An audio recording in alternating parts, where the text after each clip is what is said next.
इस्लामाबाद की इंसदादी दहशतगर्दी अदालत ने तोड़ फोड़ एहतजाज के मुकदमात में वज़ीर आला खैबर पख्तूनख्वा अली अमीन गंजापुर, ऑपोजिशन लीडर उमर अयूब समेत दीगर की जमानत में 27 अप्रैल तक तौसी कर दी है। अली अमीन गंजापुर ने मीडिया से गुफ्तगू में कहा कि मुल्क में मजीद तजुर्बात न किए जाएं, होश के नाखून लिए जाएं।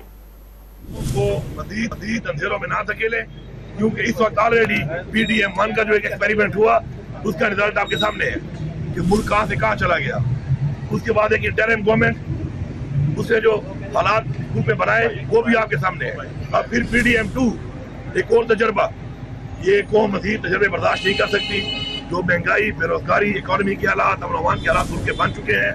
होश के नाखून लें और मुल्क की सोचें, बजाय लंदन प्लान, कभी कौन सा प्लान, ये करके जो मुल्क में आप लोग करें तजर्बे, इससे निकलें और कौम की सोचें, इस अवाम की सोचें। 25 करोड़ अवाम इस वक्त मसाइल में है, उनके हल के लिए सोचें।